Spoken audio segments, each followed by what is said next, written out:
Welcome back, YouTubers. Well, today I'm going to put new brakes in and new brake drums and pads and everything. Replace all the brakes and also replace the axle seal that's in there. So the axle seal itself, and I'll get a pointer so we can point to something. You can see why I need to do it. See all the oil here on the inside there? That's all coming out of the gearbox. It's probably not ideal, especially if you want to stop. So it's your slave cylinder, and it pushes against these brake pads which push out and pushes them both sides. This is your handbrake here, goes into your handbrake down there, and here's your adjustment down here. So all this is getting replaced. Be really careful with this, YouTubers, because particularly in old stuff they used to use a lot of asbestos for the brake pads, and the brake pads themselves would leave all asbestos dust in here, and you'd end up with lots of nasty stuff. So first off, take these spring clips off, that one and this one. See if you can see it. There we go. Take these two off. Just get a pair of pliers in there and just spin it round, and these should pop out. Take a photo too of what you're looking at to see where all the different springs go, and do that before you take it all off, because it's generally harder to do afterwards. So we'll see how we go from here, and I'll keep you updated. So the brake hardware is all off now. As you can see, it's pretty simple. Got these little top hats that go over these little things here, and you just push them in and spin them around, and then undo your springs, and they pretty much fall out. It's not hard, so I'll just put them into a box there. There's the pad with the emergency brake cable, or the handbrake as we call it in Australia. And here's these little top hats I was talking about. And these little characters, you just push them in and spin them around. Alright, I'll get back when I've done some more. YouTubers, now with the brake backing plate off. As you can see, I've just got the bearing there that's pushed into the axle shaft.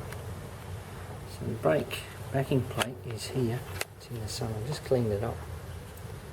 So there's still a little bit of cleaning solution on that. But that's the gasket that goes around it. And that's all the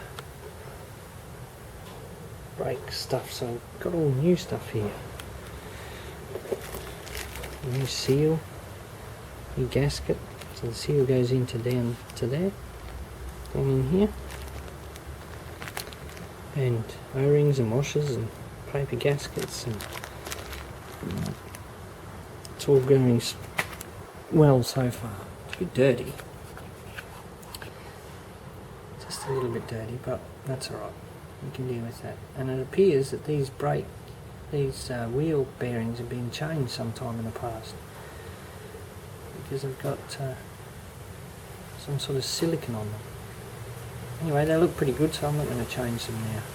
Okay, talk to you later. So welcome back, YouTubers.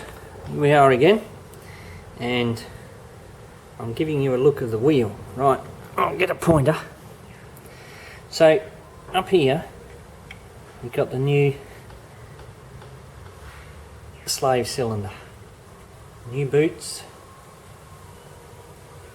and then the new brake shoes on this side, on this side.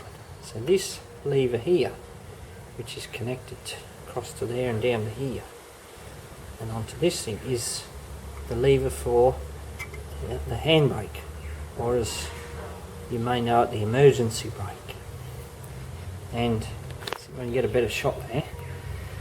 Just in here, this is your spacer, and this here is your your dust seal, oil seal. So the oil comes through from the gearbox over there down the axle, and it stopped at this oil seal. But unfortunately what had happened with this one is that the oil seal was not terribly good and it let oil through. Down here, this is your 2 star screws, and they're your adjustment. So they will work out or work in depending on which way you want to go. So as these brake pads wear down, you need to wind these out more, both sides. And there's a hole in the drum for that. So that's how these rear brake, I'll get it right in a sec. That's how these rear brake drums work. That as you put your foot on the brake, the pressure comes in to this slave cylinder from, I don't know whether you can see that, hang on a sec. Oops. So from the brake line here, into the back, into the slave cylinder, and then pushes these 2 brake drums apart because of the hydraulic pressure, pushes them apart, and then they rub on the inside of the drum. That's how you get braking. They're very simple in design, and they have a couple of inherent problems. Number 1 is they don't get rid of heat very quickly. Number 2, if water or oil gets in there, it doesn't get flung off.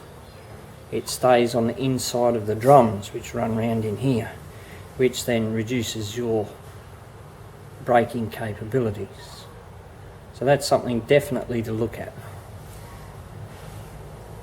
But they're cheap and inexpensive to manufacture. So even on newer cars today, the rear brakes, there are some newer cars with rear brakes which are a drum design such as this. Anyway, YouTubers, that's it for today. Please like and subscribe, and you all have a good day. Thanks. Okay, YouTubers, as you can see here, this is an old brake drum, and as you can probably also see that the inside is covered in oil, just covered in it. And I showed you before that oil seal that stops the oil coming out from the gearbox, but you can see, I'm getting a little bit closer here. Look at that oil, all through here. It's just thick with it. So yeah, that would stop your braking capacity quite a bit. But never mind. Here we are with new brake drums, new brake pads, new slave cylinders, and new seals. So you can see here in my mobile painting booth that these are the brake drums. I'll give you a look on the inside. But what I've just done is I've just painted them with high temperature brake caliper paint. So you put it on the outside. You don't put it on the inside here. That would be bad. So you can see this section down in here, I'll point with my finger, this inside section in here is what rubs along on your brake shoes, and the friction causes you to stop. These splines here are splined for the axles, and they fit into the axles. Oops. So this is my brake drums. I'm painting them because I just don't want them to go rusty. And one of the things that we have here a lot in North Queensland is we have a lot of rain and therefore a lot of rust. Possibly not as much as those of you in the salt belt or in the snow belt in the northern hemisphere.